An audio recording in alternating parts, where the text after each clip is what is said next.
One last time, I have to see this ground. It's beautiful now, as if nothing had happened here. Soon they will tear down the main house, and then nothing will be left. Nothing. Except what I remember. I grew up in the town nearby, where my father was the mayor, and where this house stood waiting for me. It was built by Wilford Butler. We had never seen him, and he never lived at home. Until the day before Christmas in 1950, he finally did come back for the last time.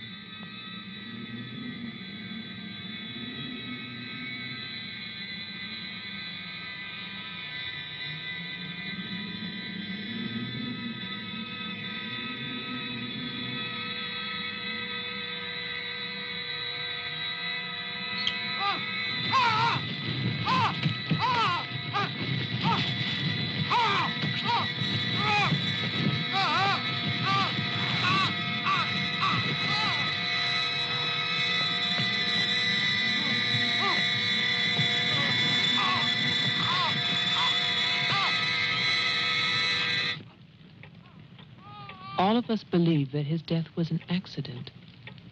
No one knew that another person had come to Butler House that Christmas.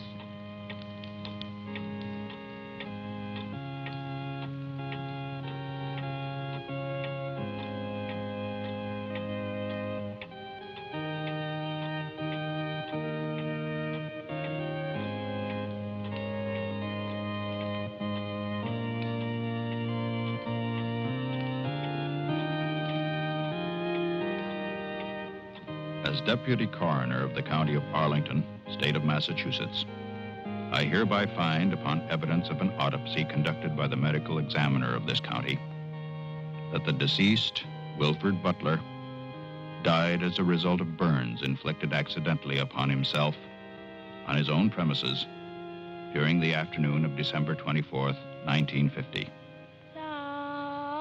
No further inquiry shall be held over the body of the deceased, and this inquest is officially closed. All is calm, all is bright, round yon Virgin Mother and Child.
After the coroner's inquest, on New Year's Day, they buried Wilford Butler.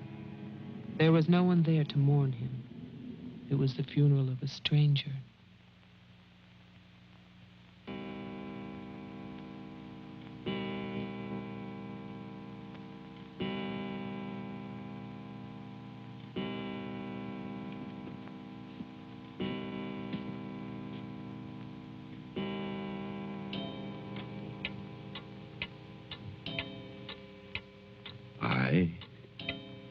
Wilford Butler, being of sound mind and body, at least what the world considers sound, do hereby leave my house and its grounds and all personal effects within that house to my only surviving relation, my grandson, Geoffrey Butler. And I solemnly charge him with one duty. Let him leave the house as I left it, standing untouched to remind the world of its inhumanity and cruelty. For 20 years, that house lay empty, exactly as Wilford left it.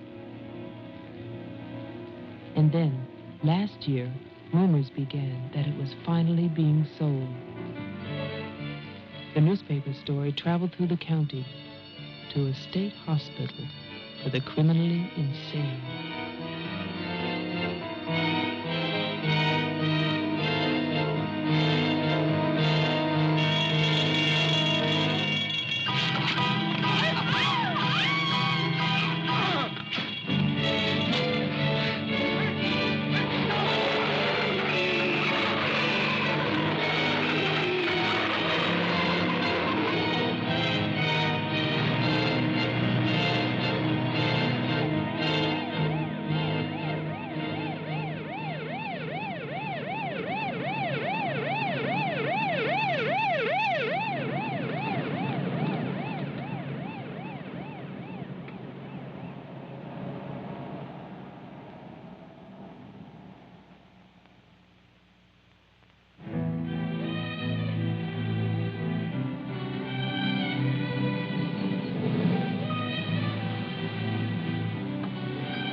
The man who came to sell the house had never seen it. He was a lawyer from the city, just doing a job and enjoying it.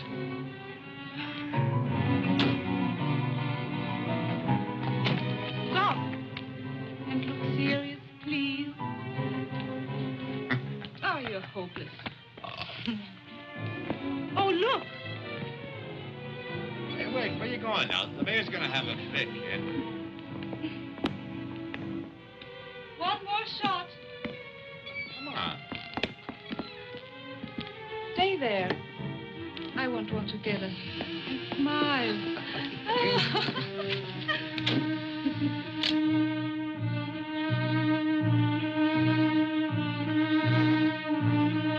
For all the news as it happens, stay tuned to WLIX, your voice of the Northeast. This is Roger Fowler with local stories. First, today's headlines. A warehouse fire still rages in Elizabeth. Police suspect arson. That escaped inmate at Margaretville State Hospital still at large, still hunted by state police. And over in Roxbury, the city passes a controversial housing code.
Well, didn't I tell you?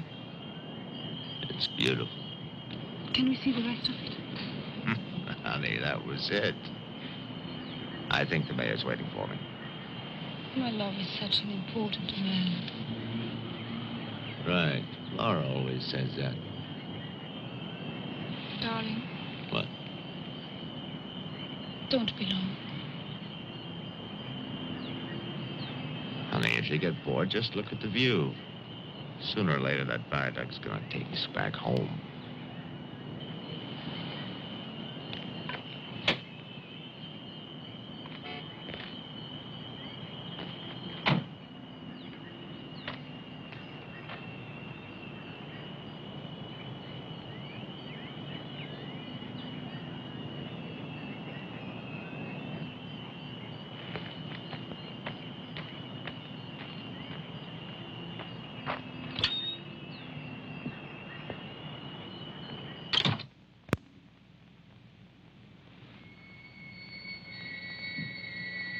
Mr. Carter. Mr. Mayor.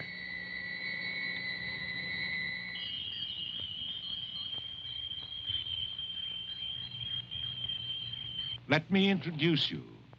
This is Charlie Toman, who publishes our weekly newspaper, The Patriot. Mr. Tolman.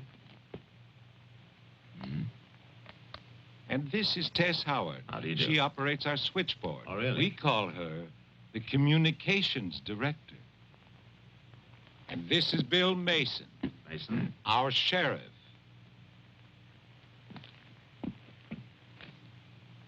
Won't you sit there, Mr. Carter, at the head of the table?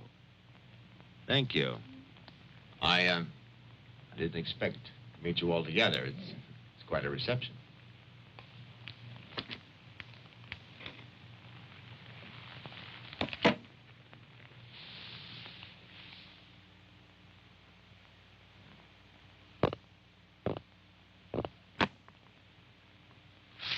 All right, let's begin.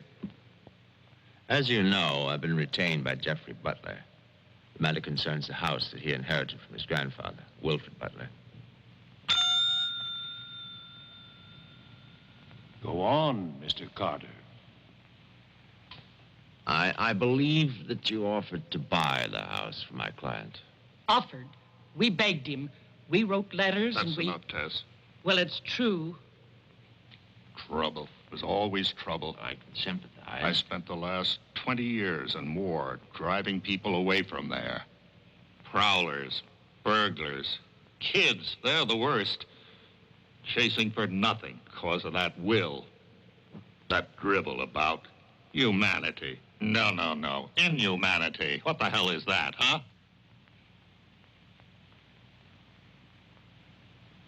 Yes, well, he was a bitter man. Hate. It must have been very hard. It must have been hate.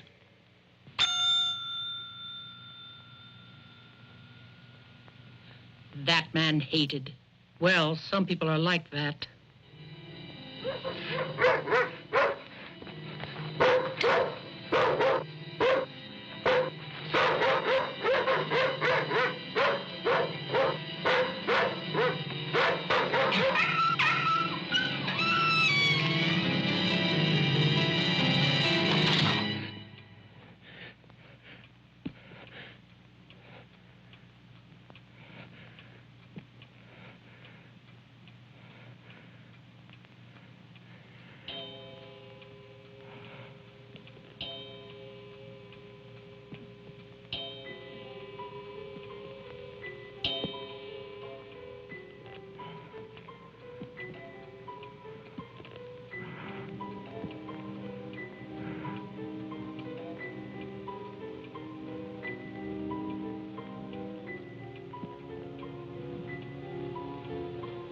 The question is, well, do you still want the house? Are you offering it to us, Mr. Carter? Exactly. Why now? Well, that's Mr. Butler's business, isn't it? You know we're not rich. Most of us came here during the Depression. But we love this town. It's our home. And naturally, you want to improve it. Exactly. My client understands that, and he fully sympathizes, and he's willing to sacrifice the house for $50,000 in cash by noon tomorrow.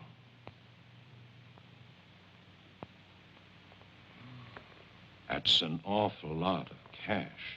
It's also an awfully good bargain. You could go to Wilton. You could go now to the bank. Am I clearly understood? All that cash. Perfect. I'll wait for your answer till tomorrow. You're spending the night here? Yes. May I ask where? At the Butler house. We could put you up at the motel as our guest. No, the house is fine. The Paradise Motel. That's very kind of you, but I'm meeting Mr. Butler about some personal items. You'll want a phone. I can reconnect the line. Don't trouble, please. No trouble. You need a phone. Don't want to be stuck out there. Mm-hmm. Well, you've convinced me. Thank you. By the way, have you known Mr. Butler a long time? No, I've never met him. He called me and asked me if I'd handle this for him. I said yes. He had the key delivered to my office. Mr. Mayor, Sheriff, Mr. Tolman, Miss Howard, see you all tomorrow. In fact, I'm looking forward to it.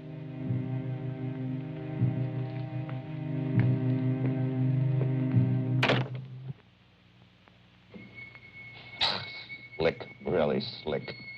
He's a big lawyer, Bill. You've got to expect that. Don't tell me about lawyers. Oh, you see the way he looked at us? You see his clothes? He's doing his job. Just don't tell me about lawyers. You know what I'd like to see?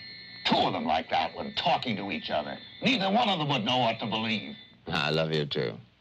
Honey, when I get home, I'm going to have a nice surprise for you.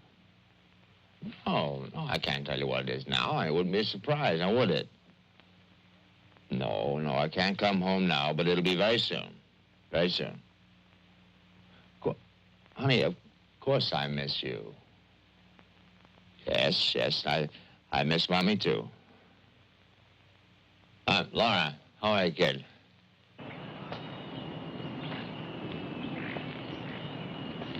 So I'll call tomorrow. No, I want to call. I want to talk to Jenny. Yeah, well, as a matter of fact, I'm having a fine time. Well, same to you, darling. What do you mean, hostile?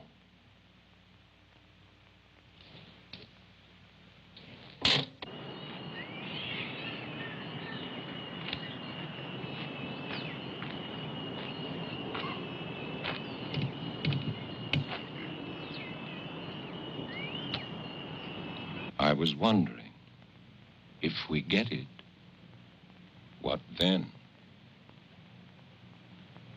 Tear it down. Okay. I'd better get going.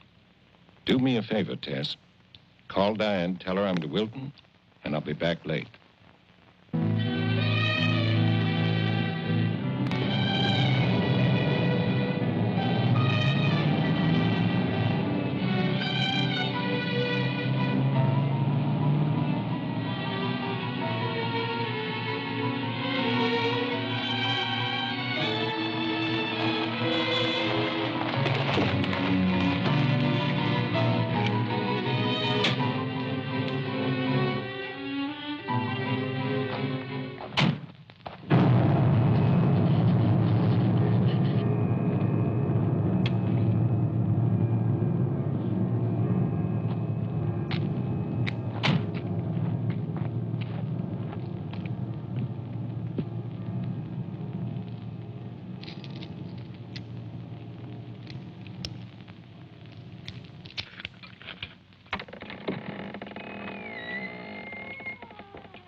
It's fantastic, isn't it?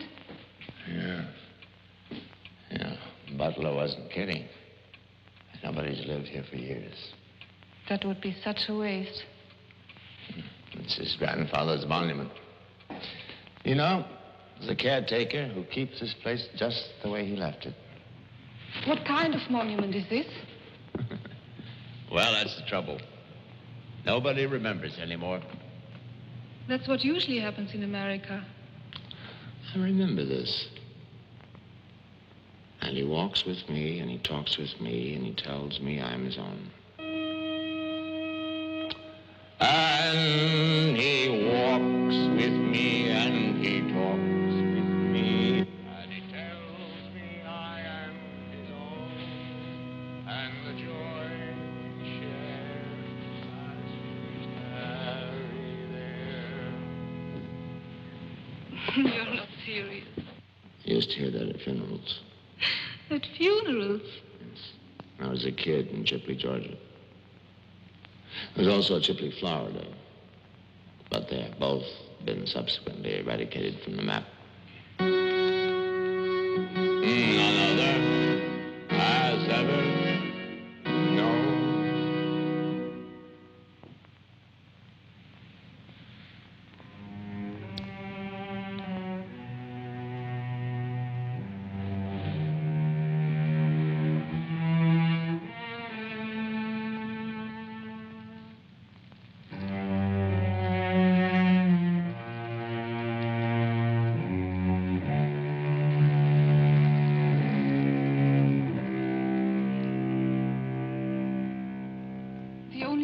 Was a delicatessen, so I brought you pastrami, salami, potato salad, macaroni, everything you like.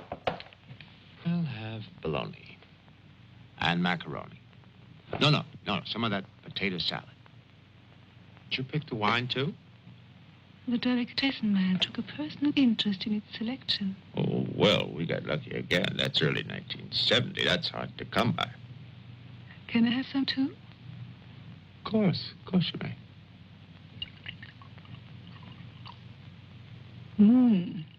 Thank you.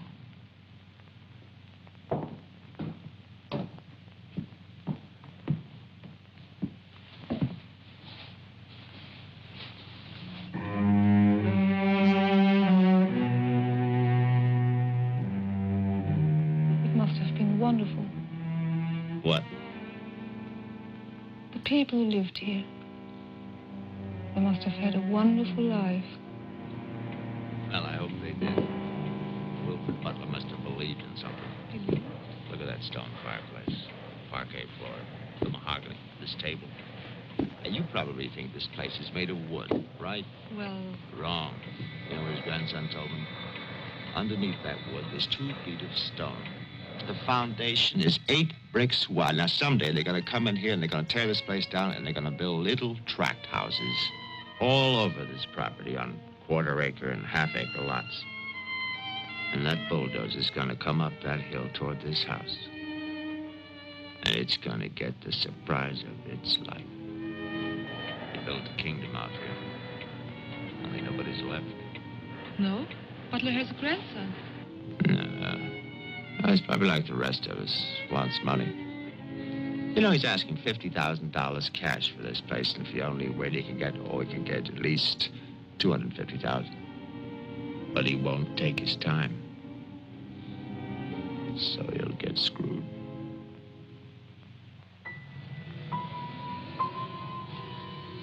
Do you want to go upstairs now? Soon. You know, one of the great pleasures in life is the pleasure of anticipating pleasure. Isn't it? We are very close now, aren't we? Sure, honey. Very close.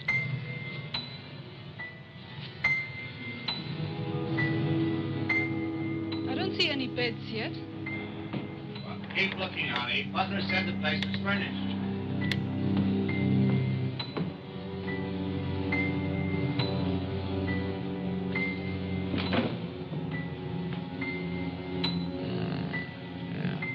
It's furnished.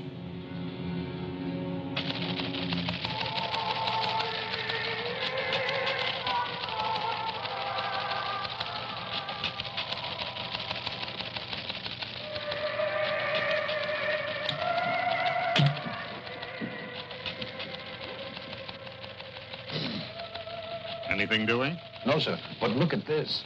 More football, huh? Look how they smeared that quarterback. Look at his arm. Got no time now. Otes. How about that telephone up at the Butler house? Is it working? Well, try it now. I'll wait.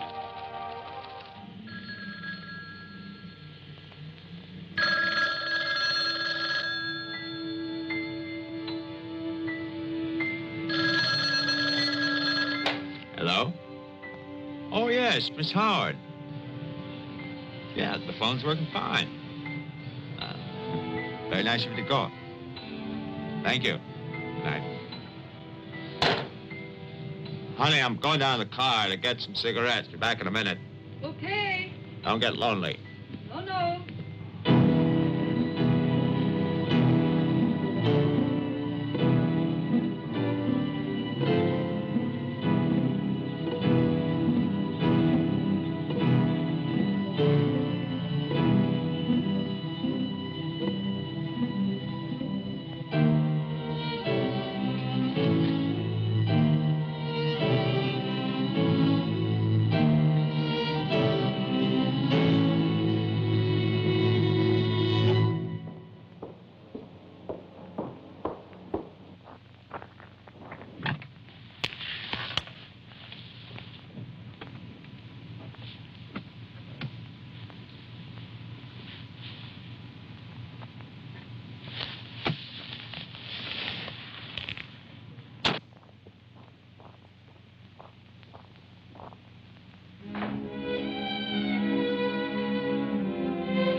Did you get your cigarettes? Yes, I did. May I have one? Sure. It's the most amazing things. These cigarettes come in these very small packages these days. Oh, that's for me? Mm-hmm. Can I open it? Oh, no. Our Christmas is day after tomorrow. Is that an order? Yes, ma'am, that's an order.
Bill, someone's calling from Butler House.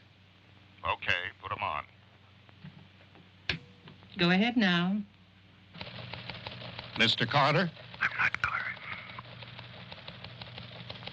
Who is this? Theodore. Butler. I'm worried, Sheriff. Carter's not here. Speak up, I can't hear you. I can't. I'm sick. Can you come here? What is it? What's wrong? His car's here, but he's gone.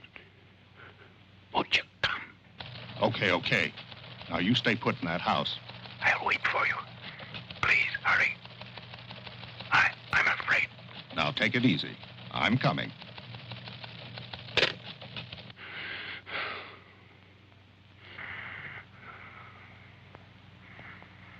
Mr. Butler, are you done? Tess, I have come back. What's that? Tess, I want to see you again. Hello? Who is this? You know me, Tess. It's Mary Ann. Tell the mayor.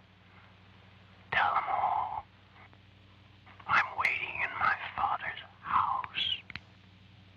Tess, it's so lonesome here. Don't be long. Hello? Hello? Hello?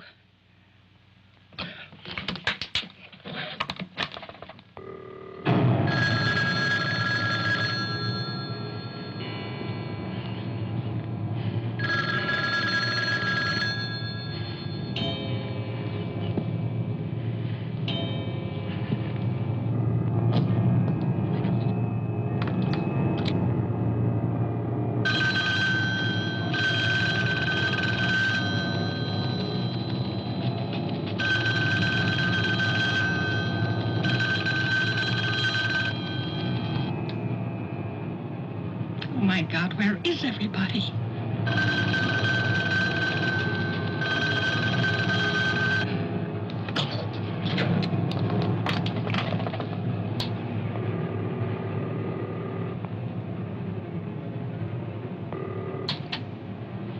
Hello? Oh, Maggie, thank goodness. What is it, Tess? Something's come up. Something urgent. Can you start early? Oh, honey, I'm watching TV. Maggie Daly, you get yourself over here. What is it? Just get moving, Maggie. Just please hurry.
Come in.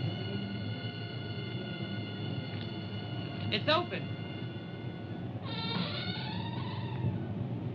Okay, mister, that's far enough. What do you want here? Mayor, Try again. My father's not home. And don't move. you want me to put my hands up? No. Just stay there. What are you staring at? I seem to remember you from the road. That's why I'm holding a gun. You scare me. Well, that makes sense. Thanks. Does everybody carry one here? You can ask the sheriff when he gets here. I'll call him. I'm sorry to disappoint you, but the sheriff's office is empty. How do you know? I was just there. Who are you? Jeffrey Butler. Oh, you're the one who's selling the house. Yes. Have you any ID? Come on. Don't laugh at me. I want your ID. Some maniac escaped from Margaretville.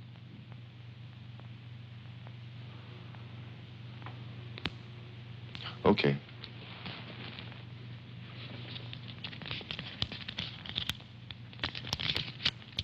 Put it on the table.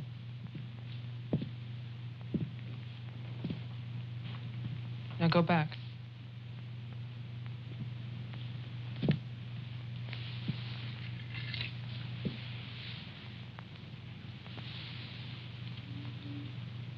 California license. Lucky you. Would you like to see my maniac card from the asylum? They give you one when you escape. There's a big scarlet M on it so people won't get confused. Okay. Look, I'm sorry about the gun. My father's in Wilton getting your money. All I want to do is to get into my house. The sheriff's deputy might have a key. He's about the only one I know of. Well, where's he? You go down the road about 1.5 miles till you come to a white house with a white fence, and then you can't miss it. Thanks. That's okay. Merry Christmas. Same to you.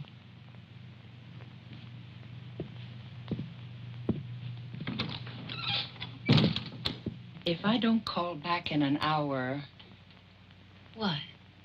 Call the mayor or Mr. Tone and nobody else. Promise me you'll do that. Well, sure. Mark it down, honey, so you'll have it. Sheriff to 301. I'm heading west on Route 5 to Butler House. You'll hear from me.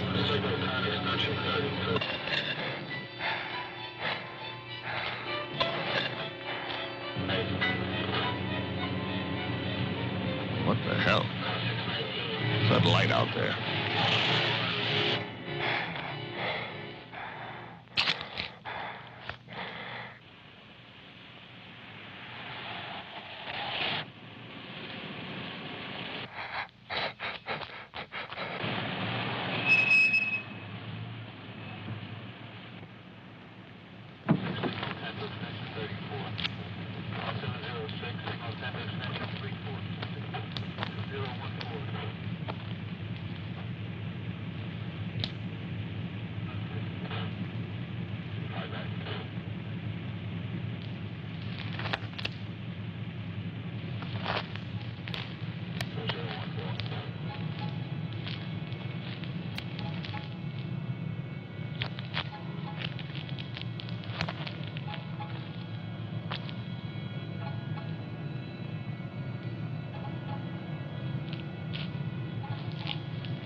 Hi.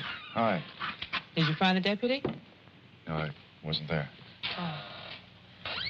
I was thinking, isn't your lawyer supposed to be at the house? The door was locked. His car was there, so I borrowed it. You mean you stole a car? Yeah. Keeping it warm. What if he needs it? Let him find me. Who's coming to dinner? Oh, Daddy. We always have dinner every Thursday. Do you want something? No, I ate Paradise Motel. Yeah, I know. It's awful. What about a drink? Yeah. It's cheap bourbon, but that's a big favorite around here. Do you want ice? No, straight. You look tired. I am tired. Well, here's to a fast dollar. Cheers.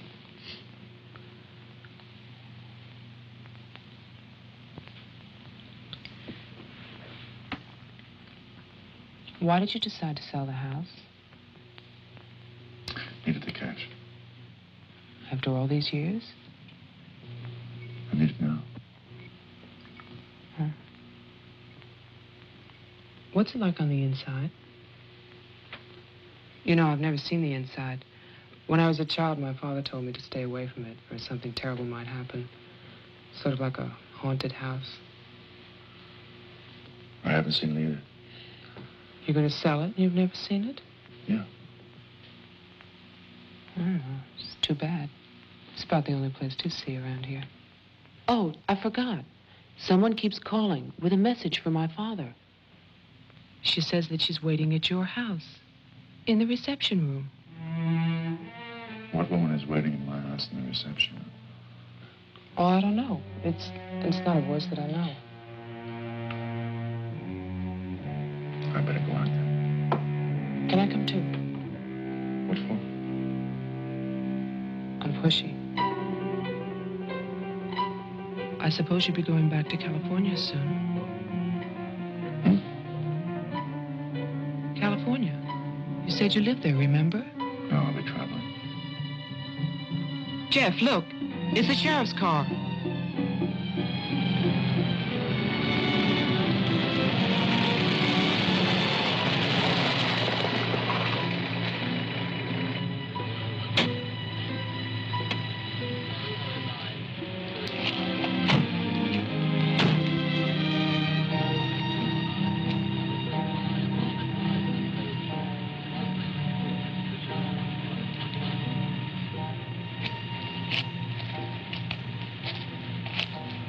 There's a light. Look at that tombstone. Pretty cheerful. Who bears the cross shall wear the crown.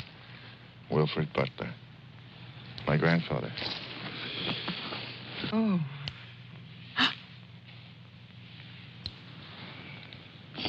Someone left their sunglasses in the snow. They're the sheriff's. My lawyer's missing. So is the sheriff. You get strange phone calls. And now someone's fascinated by my grandfather's grave. Let's get out of here. You still want to go to my house? Yes. But I don't want to go alone. Listen. I'm not nervous. Well, of course you're not. Oh, it's the cold. I'm shaking from it. Let's get out of here. Okay. We'll get help in town. It's 10 minutes drive.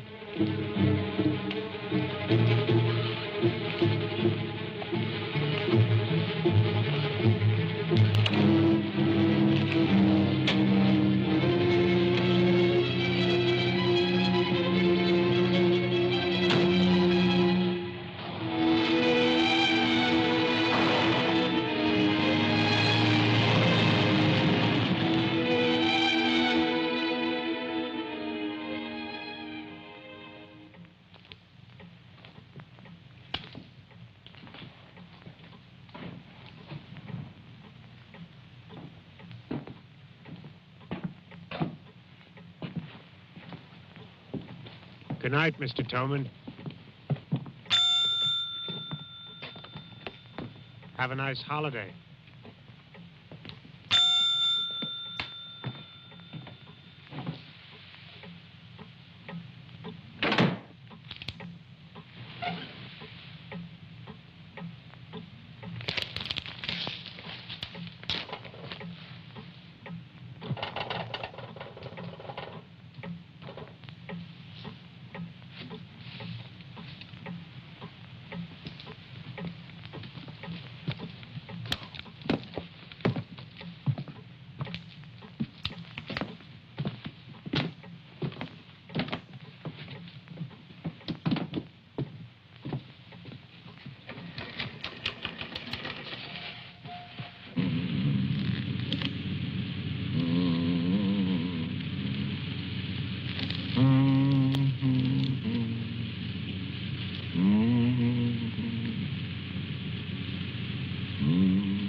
Deputy's not here, but Toman is.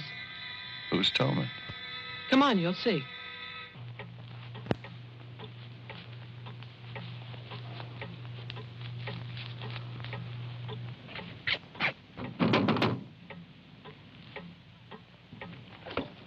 Mr. Toman, wait.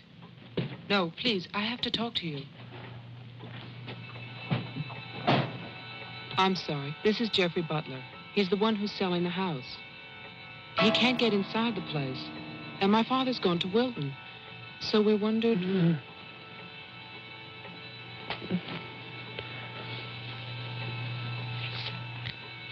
Anything wrong? He'll tell us. Tess has gone to his house. Why would she go there? I don't know. Anyway, she won't get in. You say it's locked. He says she hates the place. Would you like to drive there? Diana could stay here, lock herself in. I need a key.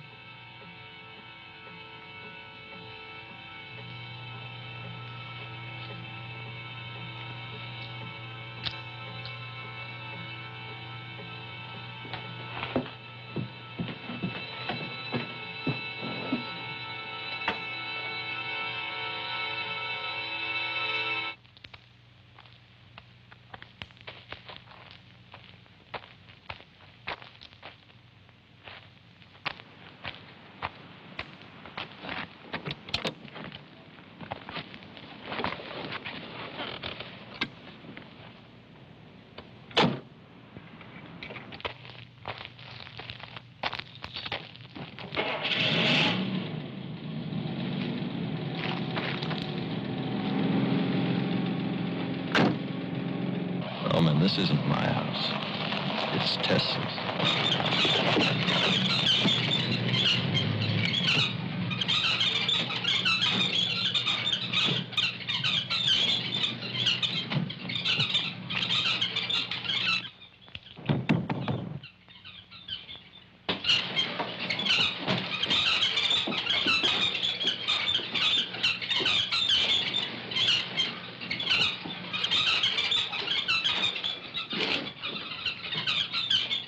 Tess isn't here. Are you satisfied? She must have gone to my place. Well, why wouldn't she go there? She hates it. Maybe she went to see the woman who's there.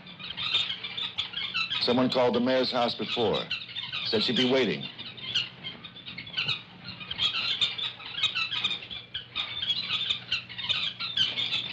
What is it?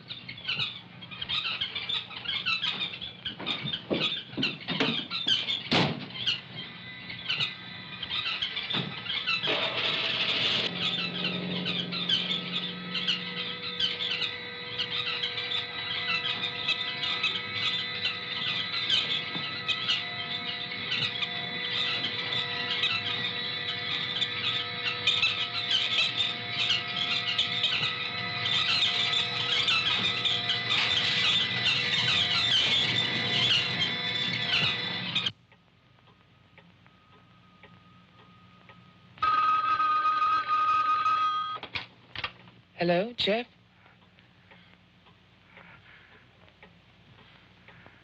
Hello? Is anybody there?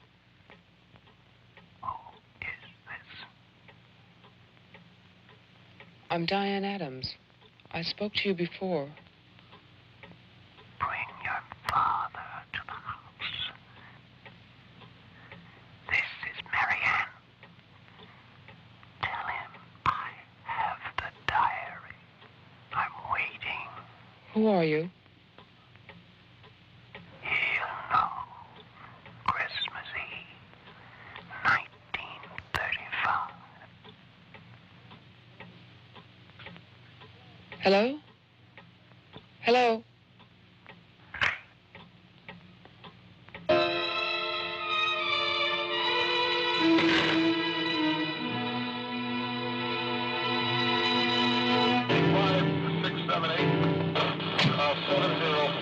Signal 10, 704 C Charlie.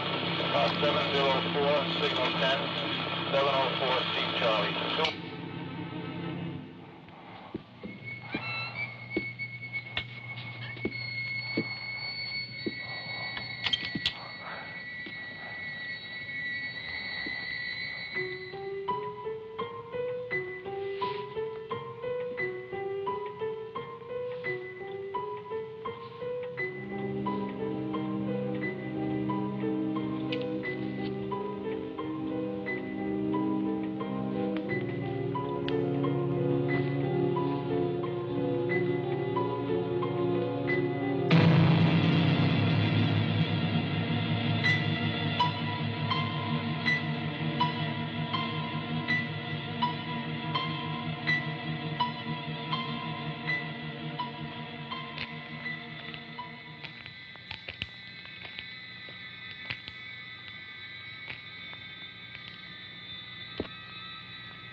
Sheriff, I saw your car.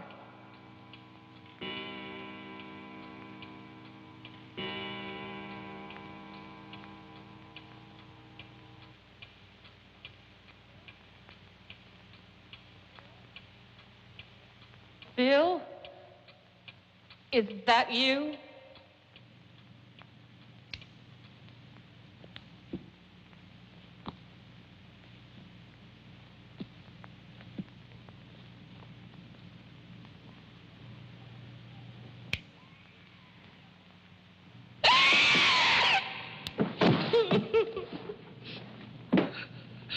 Tess, you can't see me, but I can see you. Oh, yes, I remember that face. You're older now. And fat. But still, Tess. And you're frightened, aren't you? Don't be afraid. I want to help you. Take my hand. Take it, Tess.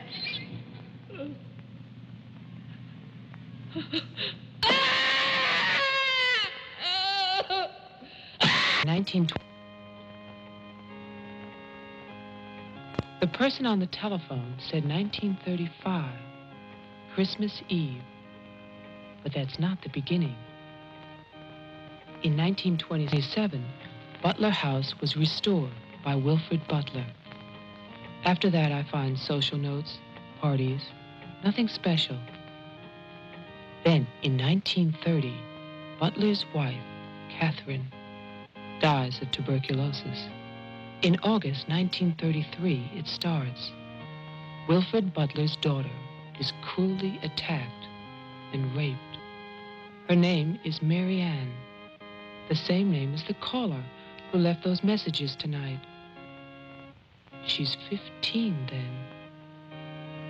On May 2nd, 1934, Mary Ann Butler gives birth to a son, Jeffrey Butler. Jeff. Early in 1935, Butler House is turned over to a Dr. Robinson as an asylum for mental patients. And then Butler goes on to say that he has committed his own daughter. Mary Ann will live at the asylum. There's no end to this story. It's been carefully cut out of all the papers. Why would Toman do that?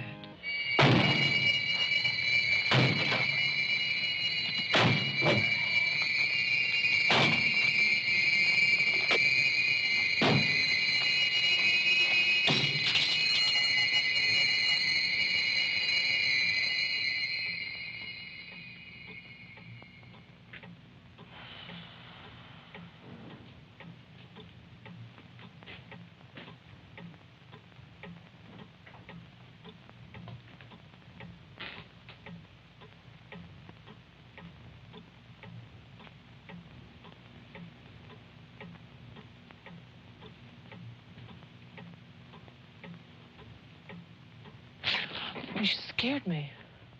Oh, what happened? What happened is, Tess has 40 bird cages. Toman is hysterical. Everybody's at my house but me. It's cold outside, and you forgot to lock the door. Joe, how old are you? How old am I? You mean, how many years have I lived? No. There's a lot in the paper about your family. I don't want to talk about my family. Wait a minute. There's a woman calling, and she says her name is Mary Ann. That was your mother's name, wasn't it? My mother died in childbirth. That's when I started traveling. It's not what the papers say. What's your point? I just thought that you should read something for your own good. Nothing you could tell me about my past or future would be for my own good.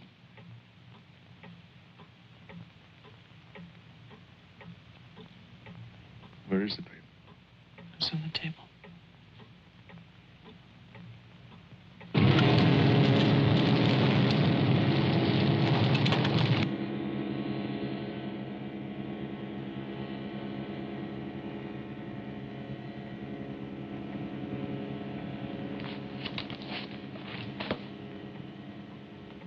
It's so stupid to lie. I missed the whole event. Jeff, maybe your mother's still alive. Maybe she's waiting for you at the house. I don't know.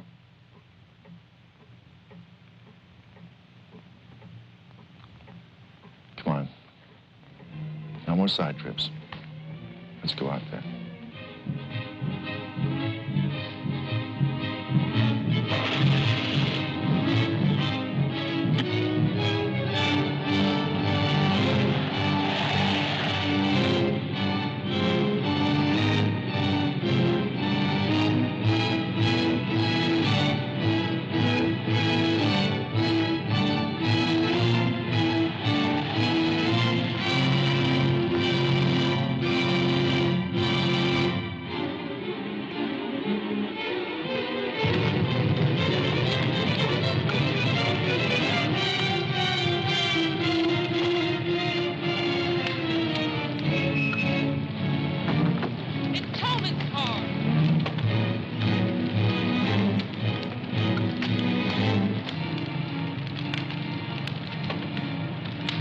It's empty.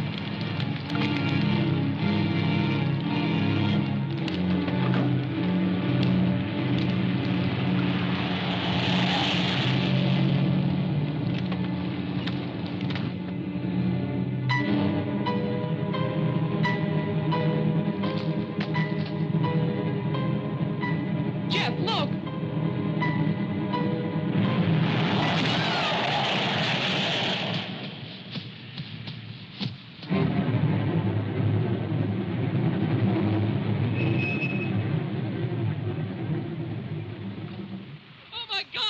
Stay back! It's Toman!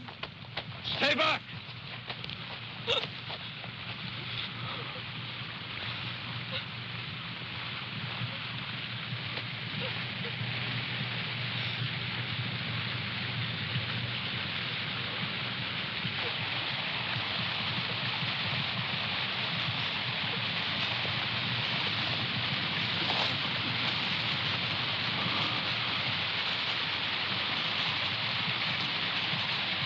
She's dead.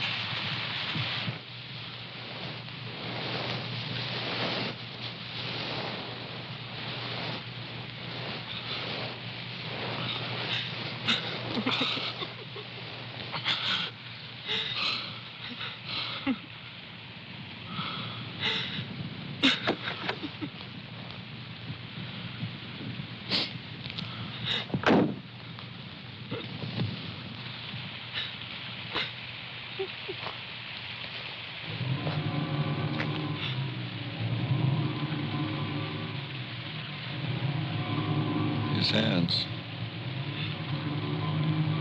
Somebody cut off his hands. You killed him. You killed Toman. He's asking for help. You killed him.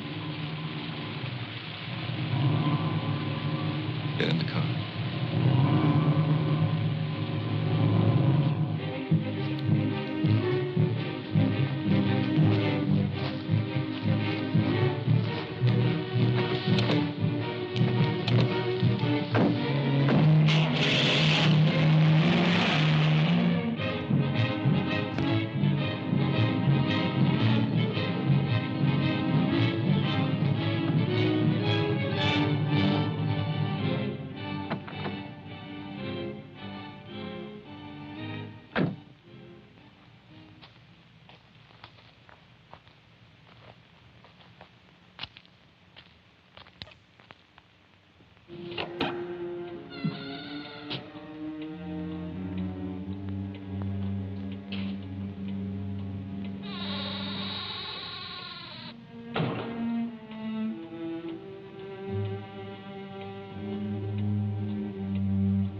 Butler house.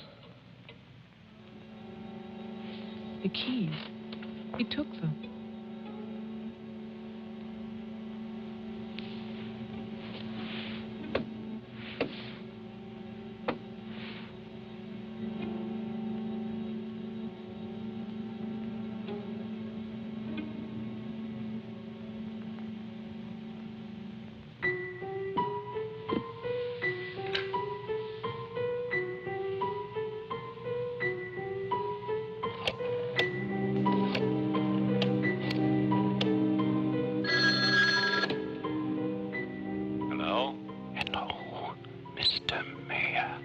Yes, what? This is Marianne Butler. I'm calling from my house. Won't you come over here, Mr. Mayor? We're having a reunion. Everyone's here, even your daughter.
I write this knowing that no one shall ever see it. Not my beloved daughter, or even my grandson, Jeffrey. I write for myself in the hope of forgiveness, if that is still possible. And I write for you, Marianne, whose youth and innocence I have destroyed. By 1935, the doctors had treated my daughter for a year. I had believed they could cure her. The child, Jeffrey, was taken from us and sent to California. I turned my house into an asylum. I brought doctors to live there. I welcomed other patients. Eustace, all of it.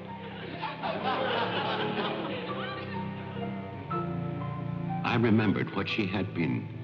There was never a lovelier, happier child.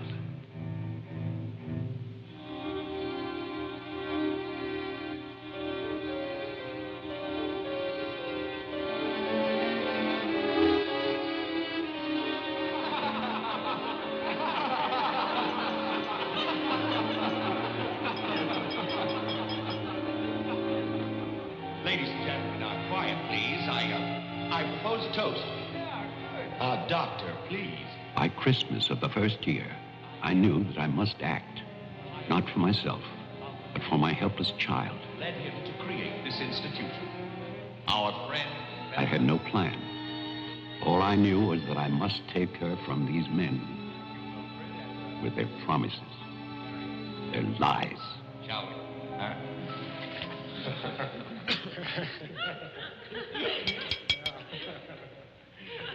For he's a jolly good fellow, for he's a jolly good fellow, for he's a jolly good fellow, which nobody can deny, which nobody can deny, which nobody can deny, for he's a jolly good fellow, which nobody can deny. I knew that they would gorge themselves into a stupor that afternoon. It was their celebration. I expected no less. Since they had come into my house, they had acted as if they owned it. They had behaved like poor relations, half guilty, but finally unable to control their appetites.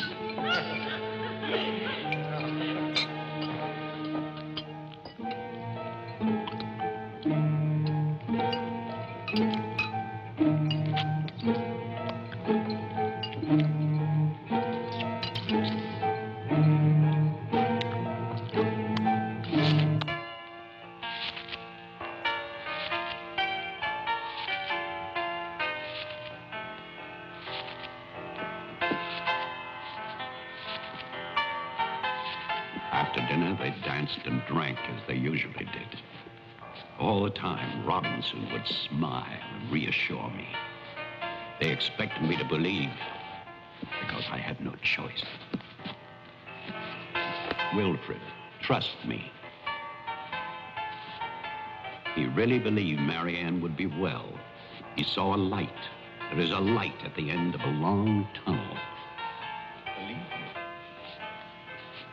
There is a light at the end of a long tunnel.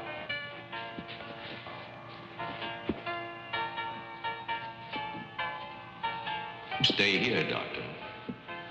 I'll get more champagne. He was ready. I knew it. Drunk and fat and full of his own importance. I left then.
My cruelty to Marianne was inhuman. I know that. I had loved her. I had fathered our child, Jeffrey. I had brought her to this. But I swear that on that afternoon, all I wanted was to save my child.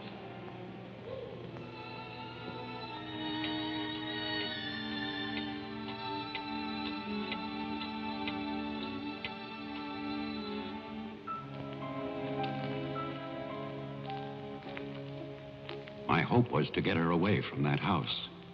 But also, I wanted to set free those other wretches who had so long been abused by the doctors.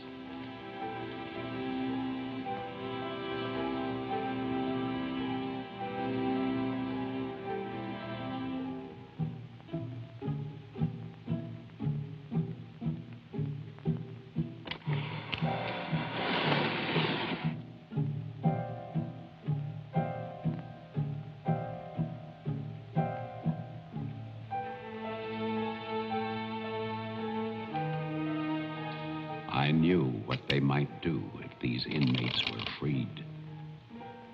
And this is my guilt. I knew, and still I freed them.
after the inmates started for the house, I went to get our car to take Marianne away. I do not know exactly when she slipped away from me. I assume that when they saw her in the dining room, the inmates believed her to be part of that household which they hated. And so, they killed her. Later, there was a celebration. And then most of the inmates fled. I don't know where. But I shall never forget what they did to my child. Since that Christmas, I have lived in prisons and asylums. Lived anonymously, as an animal. I have wandered in bitterness until all seasons have become as one. And that is a season of vengeance.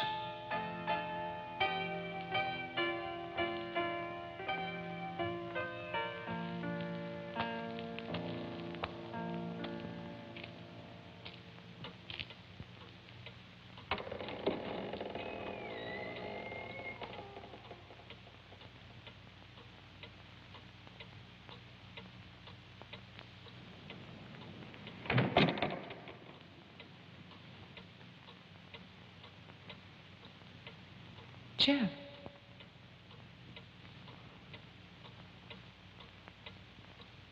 Jeff. Wilford Butler is still alive. This is still his house. Your grandfather died in 1950. He was burned to death in this house. My grandfather poured gasoline over a squatter he found here. The town wanted to believe he was dead. They still do.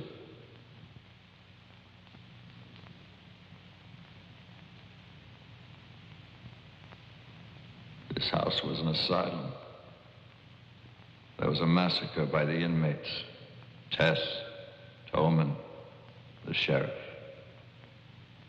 Your father. No. All inmates. They killed my mother in this room.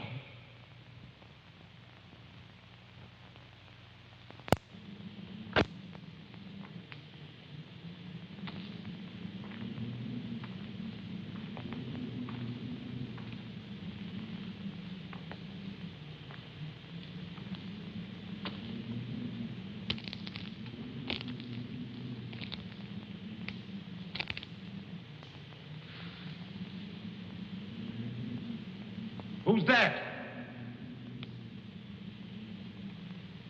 Who's there?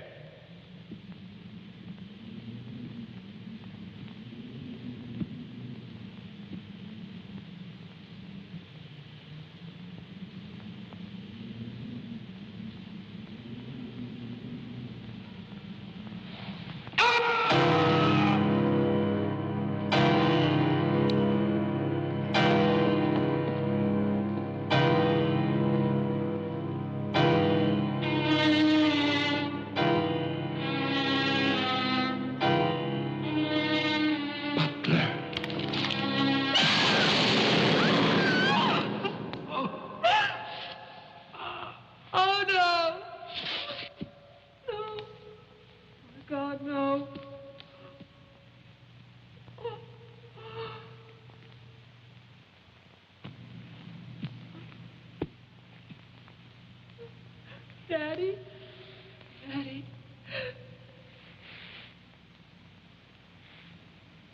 Diane? Jeff? Jeff? No. No. Jeff, why? Why? Sorry. Marianne.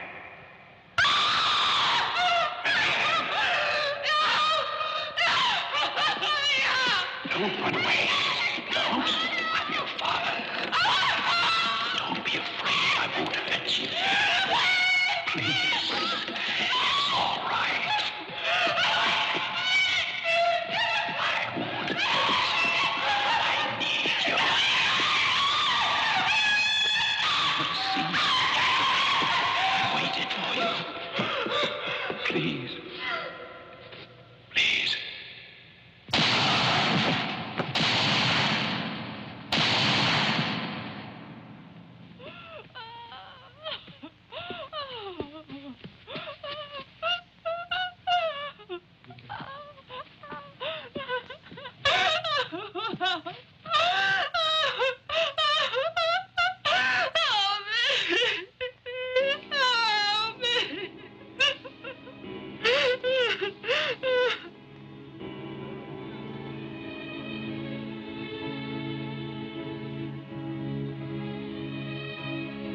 I spent that night weeping. By morning, there were no more tears.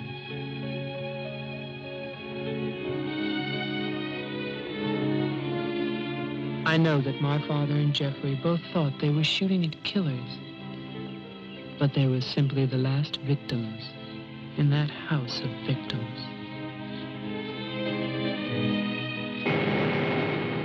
And now, a year later, they will tear down Wilford Butler's monument. But they can never destroy my memories of what happened here.